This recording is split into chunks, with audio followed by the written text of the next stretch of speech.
कहानी की शुरुआत में हम एक मछुआरे को देखते हैं जिसका नाम सोलोमन है। सोलोमन की एक छोटी सी फैमिली है जिसमें उसकी वाइफ, उसके 2 छोटे बच्चे और एक बड़ा बेटा है जिसे सोलोमन पढ़ा लिखा कर डॉक्टर बनाना चाहता है। वो नहीं चाहता कि मेरा बेटा मेरी तरह एक मछुआरा बने, लेकिन सोलोमन बहुत ज्यादा गरीब होता है। इसलिए एक दिन जब उसके बेटे की स्कूल से छुट्टी होती है तब वो अपने बेटे को घर वापस लेकर आ रहा होता है। रास्ते में वो अपने बेटे से कहता है कि बेटा, गरीबी के चलते मैं तो पढ़ नहीं पाया, लेकिन मैं तुम्हें डॉक्टर जरूर बनाऊंगा। ये दोनों ये बातें कर ही रहे होते हैं, तभी सोलोमन देखता है कि आतंकवादी ग्रुप के लोग उनके गांव पर हमला करने के लिए बढ़ रहे हैं। ये देखकर सोलोमन अपने बेटे को लेकर तेजी से गांव की तरफ दौड़ता है और जल्दी से अपने घर पहुंचता है, जहां वो अपनी वाइफ और बाकी बच्चों से कहता है कि हमें फौरन इस घर को छोड़कर यहाँ से निकलना होगा क्योंकि आतंकवादी लोग हम पर हमला करने आ रहे हैं। वो अपने घर को पीछे से तोड़ देता है और अपनी वाइफ और बच्चों को घर के पीछे के रास्ते से निकाल देता है। अब वो जैसे तैसे करके अपनी वाइफ और बच्चों को यहाँ से भगाने में कामयाब हो जाता है, लेकिन वह खुद उन आतंकवादियों के हाथ लग जाता है। आतंकवादियों ने और भी कई सारे लोगों को पकड़ लिया था और कई लोगों को मार दिया था। इस आतंकवादी ग्रुप में बच्चे भी थे जो सरकार से नफरत करते थे और जो कोई भी सरकार को सपोर्ट करता था ये आतंकवादी लोग उसे मार डालते हैं। अब यहाँ आतंकवादी ग्रुप का जो लीडर होता है वो लोगों के हाथ काट रहा होता है ताकि ये लोग सरकार को वोट ना दे सकें। जब उनकी बारी आती है और एक आतंकवादी उसका हाथ काटने ही वाला होता है तभी ग्रुप का लीडर उसे रोक लेता है। ग्रुप का लीडर देखता है कि सोलोमन ताकतवर और मजबूत है, इसलिए ये लोग सोलोमन को जीप में बिठाकर एक ऐसी जगह ले जाते हैं जहां ढेर सारे मजदूर एक नदी में कच्चे हीरे ढूंढ रहे थे। ये लोग इन मजदूरों पर बहुत ज्यादा जुल्म करते हैं और सोलोमन को भी इनके साथ हीरे ढूंढने के काम पर लगाया जाता है। दरअसल ये आतंकवादी ग्रुप इन कच्चे हीरों का बिजनेस करते हैं। इन कच्चे हीरों के बदले ये लोग हथियार खरीदे हैं ताकि इनकी आर्मी मजबूत रहे और सरकार के साथ लड़ सके। यहाँ गाँव से पकड़े गए मजदूर लोग नदी में कच्चे हीरे ढूंढने के काम पर लगे होते हैं और आतंकवादी ग्रुप के लोग इन पर बंदूक तानकर खड़े होते हैं ताकि ये लोग हीरे चोरी न कर सकें। ग्रुप का लीडर मजदूरों से चिल्लाकर कहता है कि जिसने भी हीरा चुराने की कोशिश की उसे मार दिया जाएगा। यहाँ सोलोमन भी उन मजदूरों के साथ हीरे ढूंढने में लगा होता है और तभी हम देखते हैं कि एक मजदूर को हीरे का एक छोटा सा टुकड़ा मिल जाता है। वह मजदूर हीरे को देखकर उसके मन में लालच जाग जाती है, इसलिए वह इस हीरे को लीडर को देने के बजाय अपने मुंह में छुपा लेता है और ऐसा करते हुए आतंकवादी ग्रुप का लीडर उसे देख लेता है। यह देखकर वह उस मजदूर को अपने पास बुलाता है और उससे हीरा मांगता है। अब वो मजदूर अपने मुंह से हीरे का टुकड़ा निकालकर आतंकवादी ग्रुप के लीडर को दे देता है। लीडर हीरा लेने के बाद फौरन उस मजदूर को गोली से शूट कर देता है। ये देखकर सभी मजदूर बहुत ज्यादा डर जाते हैं और सोलोमन भी ये सब कुछ देख रहा होता है। अब यहाँ सीन कट होता है और हम इस कहानी के मेन कैरेक्टर डैनी को देखते हैं जो एक हेलीकॉप्टर में इन आतंकवादियों के ग्रुप के पास आता है। वह इन लोगों से कैप्टन जीरो के बारे में पूछता है। आतंकवादी लोग डैनी पर बंदूक तान देते हैं और उसे जबरदस्ती कैप्टन जीरो के पास ले जाते हैं। कैप्टन जीरो डैनी को कुछ कच्चे हीरे देता है और बदले में उससे हथियारों की मांग करता है। डैनी बिना किसी हिचक के कहता है कि उसे हथियार मिल जाएंगे। असल में डैनी एक प्रोफेशनल स्मगलर होता है जो इन आतंकवादी ग्रुप्स को हीरों के बदले हथियार सप्लाई करता है। डैनी यह काम कई सालों से कर रहा होता है और हर बार पुलिस को चकमा देकर बॉर्डर पार कर लेता है। इस बार डैनी कुछ बकरियों के साथ बॉर्डर क्रॉस करने की कोशिश करता है। वह चालाकी से एक बकरी की खाल के अंदर हीरे छुपा देता है। डैनी को लगता है कि आज भी वह आसानी से पुलिस को धोखा देकर निकल जाएगा, लेकिन इस बार उसकी किस्मत उसका साथ नहीं देती। पुलिस बकरियों की तलाशी लेती है और उसी तलाशी के दौरान उन्हें छुपाए गए हीरे मिल जाते हैं। डैनी पकड़ा जाता है और उसे सीधे जेल भेज दिया जाता है। उधर कहानी फिर से कच्चे हीरों की खान में लौटती है। वहाँ सोलोमन बाकी मजदूरों के साथ नदी में हीरे ढूंढ रहा होता है। तभी अचानक सोलोमन के हाथ एक बेहद बड़ा हीरा लग जाता है। उस हीरे को देखते ही सोलोमन की आंखें खुली की खुली रह जाती हैं क्योंकि उसने अपनी जिंदगी में इतना बड़ा हीरा पहले कभी नहीं देखा था। अब सोलोमन के मन में डर और लालच दोनों पैदा हो जाते हैं। उसे याद आता है कि थोड़ी देर पहले आतंकवादी ग्रुप का लीडर एक छोटे से हीरे के लिए एक मजदूर को गोली मार चुका है। डर के मारे सोलोमन पहले सोचता है कि यह हीरा लीडर को दे देना ही ठीक रहेगा, लेकिन अगले ही पल वह सोचता है कि इसी हीरे से वह अपनी जिंदगी बदल सकता है। इसी दौरान अचानक पानी पंप करने वाली मोटर खराब हो जाती है। तेज आवाज के कारण वहाँ मौजूद सभी लोगों का ध्यान दूसरी तरफ चला जाता है। सोलोमन इसी मौके का फायदा उठाता है और उस बड़े हीरे को अपने पैरों की उंगलियों में छुपा लेता है। अब सोलोमन को अच्छी तरह समझ आ जाता है कि अगर यह हीरा उसके पास पकड़ा गया तो उसे चोरी के आरोप में तुरंत मार दिया जाएगा। थोड़ी देर बाद सोलोमन एक आतंकवादी से वॉशरूम जाने का बहाना बनाता है। आतंकवादी उसे जाने की इजाजत दे देता है, लेकिन जैसे ही सोलोमन आगे बढ़ता है अचानक ग्रुप का लीडर उसके सामने आ जाता है और उसकी पूरी तलाशी लेने लगता है। इस पल सोलोमन को पूरा यकीन हो जाता है कि अब वह पकड़ा जाएगा, लेकिन पूरी तलाशी के बावजूद लीडर को उसके पास कुछ भी नहीं मिलता क्योंकि सोलोमन ने हीरा बहुत चालाकी से छुपाया होता है। लीडर सोलोमन को छोड़ देता है और सोलोमन वहां से दूर जाकर झाड़ियों में बैठ जाता है। वह हीरे को निकालकर उसे जमीन में दबाने ही वाला होता है। तभी अचानक वही आतंकवादी आतंकवादी लीडर पीछे से आ जाता है और सोलोमन पर बंदूक तान देता है। वह सख्त आवाज में कहता है कि यह हीरा मुझे दे दो और अगर कोई चालाकी की तो तुम्हें यहीं मार दिया जाएगा। पीछे से बंदूक ताने खड़ा आतंकवादी लीडर सोलोमन से सख्त लहजे में कहता है कि वह हीरा उसे दे दे। सोलोमन डर के मारे हीरा देने ही वाला होता है कि तभी अचानक वहां देश की सेना हमला कर देती है। अचानक चारों तरफ गोलियां चलने लगती हैं और पूरे इलाके में अफरा तफरी मच जाती है। इस हमले में आतंकवादी ग्रुप का वही लीडर बुरी तरह घायल हो जाता है। इसी मौके का फायदा उठाकर सोलोमन जल्दी से उस हीरे को उठाता है और उसे एक लोहे के कड़े में छुपा लेता है। इसके बाद सोलोमन अपनी जान बचाने के लिए वहां से भागने लगता है, लेकिन भागते समय सेना के जवान उसे आतंकवादी समझ लेते हैं और पकड़कर सीधे जेल में डाल देते हैं। यह वही जेल होती है जहां पहले से ही डैनी को कैद करके रखा गया होता है कि गार्ड एक स्ट्रेचर पर एक बुरी तरह घायल आदमी को लेकर आते हैं। यह घायल आदमी कोई और नहीं बल्कि वही आतंकवादी लीडर होता है जिसने सोलोमन के पास बड़ा हीरा देखा था। जैसे ही वह सोलोमन को देखता है वह जोर जोर से चिल्लाने लगता है और कहता है कि इस आदमी ने मेरा हीरा चुरा लिया है। वह जेल में मौजूद कैदियों से कहता है कि इस आदमी के पास एक बहुत ही बड़ा हीरा है, इतना बड़ा हीरा मैंने अपनी जिंदगी में कभी नहीं देखा। वह ऐलान करता है कि जो कोई भी सोलोमन से वह हीरा निकाल कर देगा उसे $10,000 इनाम में मिलेंगे। पैसों का नाम सुनते ही जेल में मौजूद सभी कैदी सोलोमन की तरफ देखने लगते हैं। यह सब कुछ डैनी भी चुपचाप देख रहा होता है। सोलोमन समझ जाता है कि अब यहाँ उसकी जान को सीधा खतरा है, इसलिए वह गुस्से में आतंकवादी लीडर पर चिल्लाता है और कहता है कि उसके पास कोई हीरा नहीं है। वह अपने कपड़े उतार कर सबको दिखाता है और कहता है कि अगर यकीन नहीं है तो मेरी तलाशी ले लो। इस चाल से सोलोमन जेल में मौजूद सभी कैदियों को तो चकमा दे देता है, लेकिन डैनी को नहीं। डैनी समझ जाता है कि सोलोमन के पास सच में कोई बहुत ही कीमती और बड़ा हीरा है। कुछ दिनों बाद डैनी अपनी सजा पूरी करके जेल से बाहर आ जाता है। जेल से बाहर निकलते ही वह अपने एक पुराने दोस्त से मिलता है। डैनी अपने दोस्त को बताता है कि जेल में सोलोमन नाम का एक आदमी है जिसके पास एक बेहद बड़ा हीरा है। वह कहता है कि हमें उसे भी जेल से बाहर निकालना होगा। डैनी का दोस्त उसे समझाता है कि इसके लिए बहुत सारे पैसों की जरूरत पड़ेगी। डैनी उसे भरोसा दिलाता है कि पैसों का इंतजाम वह खुद कर लेगा। कुछ दिन बाद हम देखते हैं कि डैनी एक होटल के कमरे में बैठा होता है। वह अपने मुंह से एक नकली दांत निकालता है और उसके अंदर छुपा एक हीरा बाहर निकालता है। डैनी उस हीरे को मार्केट में बेच देता है और उन्हीं पैसों से सोलोमन को जेल से छुड़वाने का इंतजाम करता है। असल में डैनी को सोलोमन से कोई हमदर्दी नहीं होती, बल्कि वह सिर्फ उस बड़े हीरे को हासिल करना चाहता होता है। कुछ समय बाद सोलोमन भी जेल से आजाद हो जाता है। जेल से बाहर निकलते ही उसका एक दोस्त उसे कुछ पैसे देता है और डैनी का कॉन्टैक्ट नंबर पकड़ाता है। दूसरी तरफ डैनी एक बार में जाता है जहाँ पर उसके मुलाकात एक लड़की से होती है जिसका नाम मैडी है। डैनी मैडी को देखकर उसे पसंद करने लगता है, लेकिन बातचीत के दौरान जब डैनी को पता चलता है कि मैडी एक रिपोर्टर है तो डैनी उसे यहीं पर छोड़कर जाने लगता है। रिपोर्टर को पहले से ही पता था कि डैनी एक हीरो का स्मगलर है और अब रिपोर्टर डैनी के पीछे जाकर उसे हीरो की स्मगलिंग के बारे में जानने की कोशिश करती है। वो डैनी से एक आदमी के बारे में पूछती है जिसका नाम रोलेक्स है, लेकिन डैनी उसे रोलेक्स के बारे में कुछ भी नहीं बताता। दरअसल रोलेक्स अमेरिका का सबसे बड़ा हीरो का बिजनेसमैन होता है। दूसरी तरफ हम सोलोमन को देखते हैं जो एक रेफ्यूजी कैंप में जाता है और वहाँ अपनी फैमिली को ढूंढने लगता है, लेकिन वहाँ उसे अपनी फैमिली का कोई भी नहीं मिलता। वह बाहर लगाई गई लिस्ट को भी देखता है, लेकिन उस लिस्ट में भी सोलोमन की फैमिली का कोई पता नहीं चल रहा था। दरअसल सोलोमन की फैमिली एक पहाड़ी इलाके में आतंकवादी ग्रुप से छिपी हुई थी, लेकिन तभी वहाँ पर आतंकवादी ग्रुप आ जाता है और वो वहाँ पर कई लोगों को पकड़कर अपने साथ ले जाते हैं, जिनमें से एक सोलोमन का बेटा भी होता है। ये आतंकवादी ग्रुप उन बच्चों को अपने बेस पर ले जाते हैं जहाँ पर ये आतंकवादी है। उन बच्चों को ब्रेन वॉश करते हैं। वो इन बच्चों को बंदूक देकर लोगों को मारने के तरीके सिखाते हैं। यह लोग बच्चों को नशे के बाद गरे हैं, इंजेक्शन भी लगाते हैं ताकि इनसे बुरे काम करवा सके। अब यहाँ हम डैनी को देखते हैं जिसके पास एक आदमी आता है और वो आदमी डैनी को एक पर्ची पकड़ा कर कहता है कर्नल ने तुम्हें बुलाया है, जिसके बाद डैनी कर्नल के पास चला जाता है। दरअसल डैनी 19 साल डैनी ने प्राइवेट आर्मी टीम में ड्यूटी भी की, लेकिन अब डैनी ने प्राइवेट आर्मी की नौकरी छोड़ दी है। कर्नल एक बहुत ही बेरहम इंसान है जो अपने फायदे के लिए किसी को भी इस्तेमाल कर सकता है और कर्नल ने डैनी को इसलिए बुलाया था क्योंकि अब कर्नल को भी उस हीरे के टुकड़े के बारे में पता चल चुका था। कर्नल डैनी से कहता है कि पहली बार तुम्हारी वजह से मेरा कई हीरो का नुकसान हुआ था, इसलिए अब तुम मुझे बड़ा हीरे का टुकड़ा लाकर दोगे। असल में पिछली बार जब डैनी बकरियों के काल में हीरे के टुकड़े छुपाकर बॉर्डर क्रॉस करते हुए पकड़ा गया था, उन हीरो में कर्नल का भी हिस्सा था, इसलिए कर्नल डैनी से कहता है तुम मेरे कर्जदार हो। दरअसल ये सभी एक दूसरे के साथ जुड़े हुए हैं। डैनी कॉलोनेल के लिए काम करता है। कॉलोनेल डैनी को हथियार देता है और डैनी उन हथियारों को आतंकवादी ग्रुप को सप्लाई करता है। बदले में डैनी उन आतंकवादियों से हीरे लेता है और वो हीरे डैनी कॉलोनेल को देता है और कॉलोनेल इन हीरो को अमेरिका के सबसे बड़े डायमंड बिजनेसमैन रोलेक्स को पहुंचाता है। इस तरह से इनका यह इल्लीगल बिजनेस चलता है और इस इल्लीगल बिजनेसमैन रोलेक्स को पहुंचाता है। बिजनेस में कई मासूम लोगों की जान चली जाती है। अगले सीन में हम डैनी और सोलोमन को देखते हैं। डैनी सोलोमन से कहता है कि वह बड़ा हीरा जो तुम्हारे पास है उसका आधा मालिक मैं भी हूँ, क्योंकि मैंने तुम्हें जेल से छुड़ाया है। लेकिन सोलोमन डैनी को इग्नोर कर देता है और कहता है कि मेरे पास कोई भी हीरा नहीं है। डैनी सोलोमन से कहता है कि अगर तुम चाहते हो कि तुम दोबारा अपनी फैमिली से मिलो तो इस दुनिया में सिर्फ एक मैं ही हूँ जो तुम्हें तुम्हारी फैमिली से मिलवा सकता हूँ, लेकिन इसके लिए तुम्हें मेरा एक काम करना होगा। तुम्हारे पास जो हीरा है मुझे उसके बारे में बता दो, बदले में मैं तुम्हें तुम्हारी फैमिली से मिलवा दूंगा और ढेर सारे पैसे भी दे दूंगा। अब ये बात सुनकर सोलोमन सोच में पड़ जाता है कि क्या मुझे इसे उस हीरे के बारे में बताना चाहिए या फिर नहीं। तभी वहाँ पर आतंकवादी लोग हमला कर देते हैं। वो लोग गोलियां बरसाने लगते हैं जिसमें कई लोग मारे जाते हैं। डैनी जो एक सोल्जर रह चुका था, इसीलिए वो सोलोमन को बचाते हुए उस जगह से दूर निकल आता है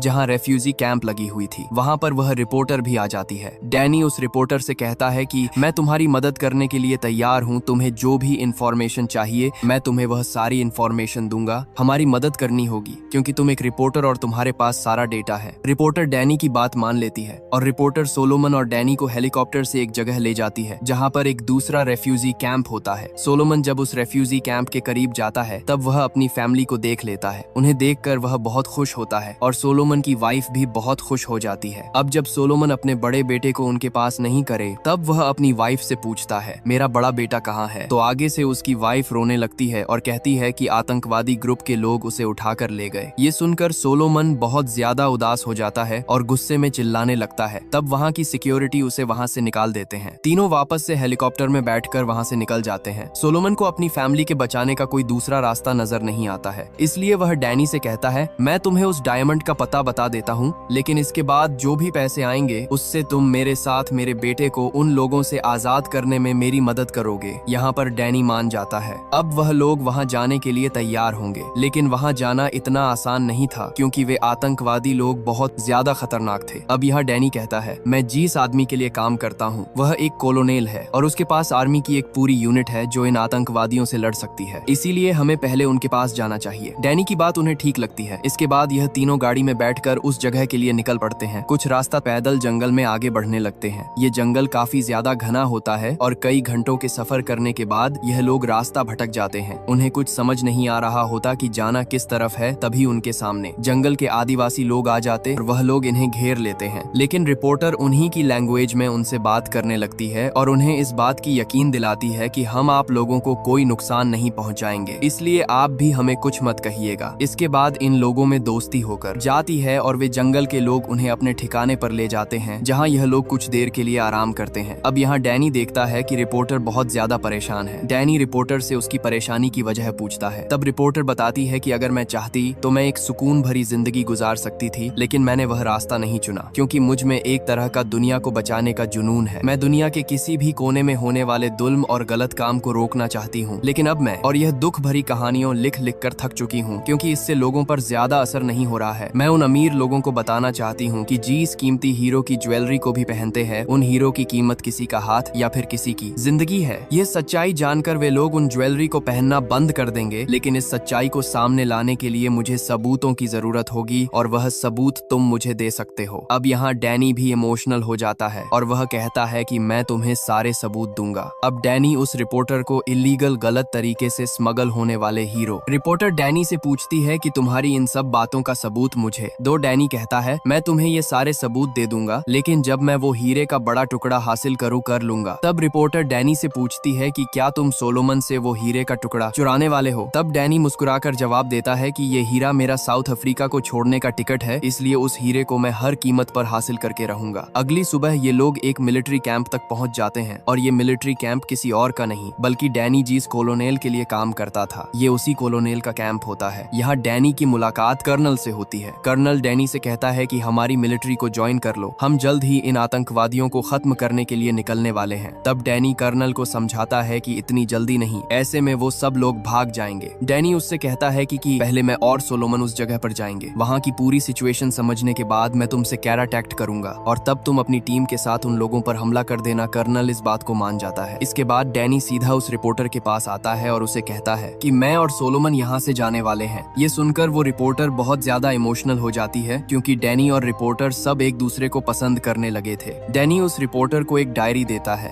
जिसमें रोलेक्स और उसके रॉ डायमंड्स के बिजनेस की सारी डिटेल्स होती है। डैनी जाते हुए उस रिपोर्टर से कहता है कि जब भी मुझे मौका मिला तो मैं तुम्हें कॉल जरूर करूंगा। इसके बाद डैनी और सोलोमन उस जगह की तरफ बढ़ने लगते हैं जहाँ पर सोलोमन ने वो हीरा गाड़ा था। कई घंटों से जंगल में सफर करने के बाद रात हो जाती थी। रात को ये दोनों जब जंगल में आगे बढ़ रहे होते हैं तभी वहाँ पर आतंकवादी ग्रुप की एक गाड़ी आती है जिसमें कुछ बच्चे बंदूक तान कर खड़े होते हैं और उन्हीं बच्चों में सोलोमन अपने बेटे को देख लेता है। अपने बेटे को देखते ही सोलोमन खुद पर कंट्रोल नहीं रख पाता और वो अपने बेटे को आवाज देने लगता है। पर इससे पहले कि सोलोमन का बेटा अपने बाप को देख लेंगे, सोलोमन इनको देख लेते हैं और वो इन पर फायरिंग करने लग जाते हैं। ये दोनों अपनी जान बचाते हुए वहाँ से भागने लगते हैं और भागते हुए ये लोग झाड़ियों के पीछे छुप जाते हैं। अब क्योंकि रात का टाइम होता है और पूरे जंगल में काला अंधेरा बचाते हुए ये लोग इन दोनों को ढूंढ नहीं पाते और वहाँ से चले जाते हैं। जब सुबह होती है तो डैनी सोलोमन को काफी बुरा भला कहता है कि तुम्हारी आवाज देने की वजह से हमारी जान भी जा सकती थी।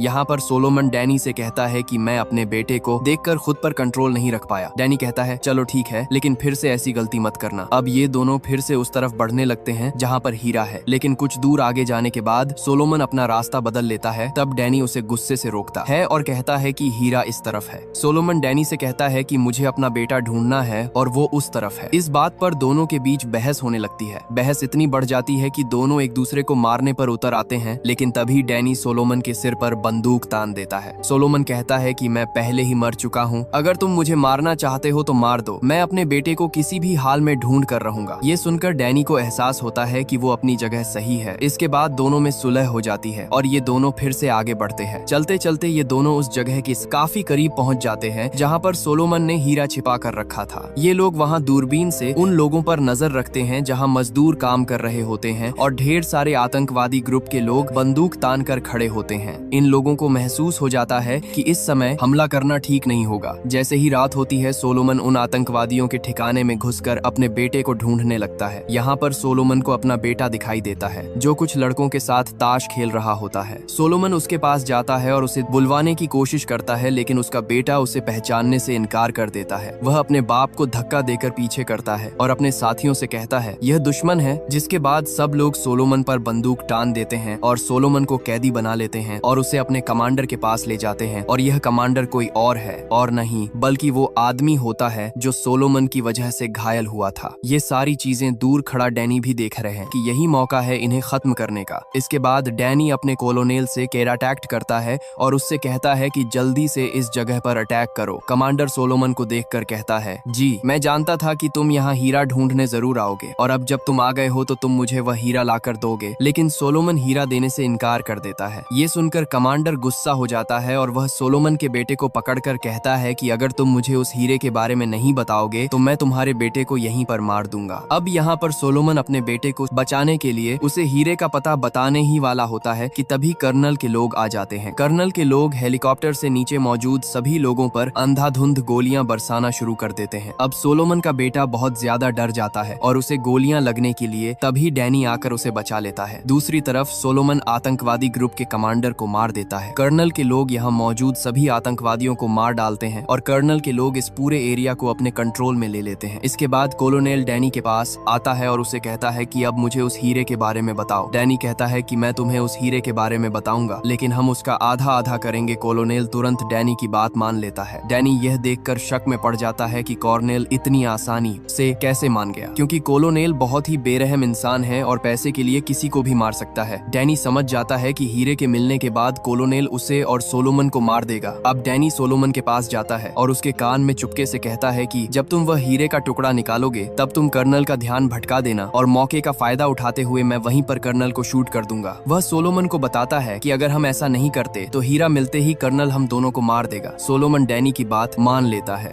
इसके बाद वे सभी उस जगह की ओर जाते हैं जहां सोलोमन ने हीरा छुपाया था। उस जगह पहुंचने के बाद सोलोमन जमीन खोदना शुरू कर देता है जहां उसने हीरा छुपा कर रखा था। जैसे ही सोलोमन हीरा निकालने वाला होता है, डैनी फौरन कर्नल के साथियों पर हमला कर देता है और उनसे हथियार छीनकर उन्हें मार डालता है। यहाँ डैनी कर्नल को भी शूट कर देता है, लेकिन इस दौरान डैनी को भी एक गोली लग चुकी थी। अब सोलोमन हीरा निकाल लेता है और वह हीरा सोलोमन डैनी को दे देता है। जैसे ही वे दोनों यहाँ से निकलने वाले होते हैं, सोलोमन का बेटा आकर डैनी पर बंदूक तान देता है, क्योंकि वह पूरी तरह से ब्रेन वॉश हो चुका था। सोलोमन उसे आवाज देता है, तुम मेरे बेटे हो, लेकिन वह वह अपने पिता को पहचानने से इनकार कर देता है। तब सोलोमन उसे उसकी माँ के घर और उसके भाई बहनों की याद दिलाता है। यह सुनकर सोलोमन का बेटा रोने लगता है और वह अपने पिता के गले लग जाता है। तभी आर्मी के और लोग भी आ जाते हैं, इसलिए ये लोग खुद को बचाते हुए यहाँ से भागने लगते हैं। रास्ते में डैनी अपने एक दोस्त को कॉल करता है और हेलीकॉप्टर लाने को कहता है। कुछ देर बाद हेलीकॉप्टर पहुंच जाता है, लेकिन वह यहाँ लैंड नहीं कर सकता था, इसलिए वह हेलीकॉप्टर ऊपर पहाड़ी की चोटी पर उतरेगा। कुछ दूर जाने के बाद गोली लगने की वजह से डैनी आगे नहीं चल सकता था। तब सोलोमन उसे अपने कंधे पर उठाकर ले जाने लगता है, लेकिन गोली लगने की वजह से डैनी आगे का बहुत खून बह चुका था, इसलिए वो सोलोमन से कहता है कि अब मैं आगे नहीं चल सकता, तुम्हें अकेले ही जाना होगा। और डैनी अपने जेब से हीरे का टुकड़ा निकालकर सोलोमन को दे देता है। सोलोमन कहता है कि मुझे लगा तुम मुझसे ये हीरा चुरा लोगे। डैनी हंसते ही हुए कहता है, हाँ, सोचा तो मैंने भी ऐसा ही था, लेकिन अब मुझे लगता है कि इस हीरे की जरूरत सबसे ज्यादा तुम्हें है। ये है तुम्हारे बेटे का फ्यूचर। तुमने मुझे बताया था ना कि मैं अपने कोई डॉक्टर बनाना चाहता हूँ। यह सुनकर सोलोमन बहुत ज्यादा इमोशनल हो जाता है। डैनी सिर्फ सोलोमन को हीरा नहीं देता, बल्कि वह इसे उस रिपोर्टर का कैटैक्ट दे देता है। साथ ही वह सोलोमन को अपनी बंदूक पकड़ाते हुए कहता है कि अभी कुछ देर बाद हेलीकॉप्टर तुम्हें लेने आएगा, लेकिन तुम उस आदमी पर बिल्कुल भी भरोसा मत करना। अगर तुम्हें कुछ भी गड़बड़ नजर आए तो तुम सीधे उसे शूट कर देना। अब यहाँ सोलोमैन और उसका बेटा ऊपर हेलीकॉप्टर की तरफ बढ़ने लगते हैं, लेकिन तभी नीचे से कॉर्नेल के लोग आ जाते हैं। तब यहाँ डैनी सोलोमैन और उसके बेटे को कवर देते हुए कॉर्नेल के लोगों को मार डालता है। इसके बाद वह उस रिपोर्टर को कॉल करता है जिससे डैनी पसंद करने लगा था। डैनी की आवाज सुनकर रिपोर्टर बहुत ज्यादा खुश होती है। डैनी रिपोर्टर को बताता है कि तुम्हें मुझ पर एक एहसान करना होगा। मैंने तुम्हारे पास सोलोमन और उसके बेटे को भेजा है, तुम्हें उन्हें रेस्क्यू करना होगा। तब वह रिपोर्टर डैनी से पूछती है कि तुम जख्मी हो? डैनी कहता है, हाँ, मैं जख्मी तो हूँ, लेकिन मैं एक बहुत ही खूबसूरत जगह पर बैठा हूँ। मुझे खुशी है कि मैं तुमसे मिला। यह कहते ही डैनी कॉल काट देता है और उसी जगह पर डैनी की मौत हो जाती है। कुछ देर फिर बाद हेलीकॉप्टर सोलोमन और उसके बेटे को लेने आता है और ये दोनों हेलीकॉप्टर में बैठकर चले जाते हैं। इसके बाद हमें दिखाया जाता है कि सोलोमन लंदन पहुंच गया है, जहां उसे रिपोर्टर मिलती है। रिपोर्टर सोलोमन को समझाती है कि तुम्हें ये हीरा अमेरिका के सबसे बड़े हीरे के बिजनेसमैन रोलेक्स को देना होगा। रोलेक्स ही वो बंदा है जो इस पूरे गेम को चला रहा है, कई मासूम लोगों की जान ली है। डैनी और तुम्हारे इस हालत का जिम्मेदार रोलेक्स ही है। इसके बाद सोलोमन रिपोर्टर की बात को मानते हुए रोलेक्स के पास जाता है, जहां सोलोमन रोलेक्स के साथ एक सौदा करता है। सोलोमन रोलेक्स से कहता है कि तुम मुझे मेरी फैमिली लौट आओगे क्नॉइस, और मैं तुम्हें ये हीरा दूंगा। रोलेक्स मान जाता है और वह सोलोमन को उसकी फैमिली से मिलवा देता है। साथ में उसे पैसों से भरा हुआ एक बैग भी देता है, और ये सब कुछ अब वह रिपोर्टर चुपके से कैमरा में कैप्चर कर रही होती है। रिपोर्टर के पास और भी रोलेक्स के खिलाफ सबूत होते हैं जो उसे डैनी ने दिए थे। इसके बाद वह रिपोर्टर सबूतों की बुनियाद पर रोलेक्स के सारे कच्चे हीरो के इल्लीगल बिजनेस को अपने मैगजीन में छपवा देती है। जब गवर्नमेंट को रोलेक्स के इस काले धंधे का पता चलता है तो गवर्नमेंट रोलेक्स को गिरफ्तार कर लेती है। वह रिपोर्टर सोलोमन की पूरी कहानी भी दुनिया को बता देती है। कहानी के एंड में हमें दिखाया जाता है कि सोलोमन एक कॉन्फ्रेंस में जाता है जहां बड़े बड़े प्रचार कर रहे था,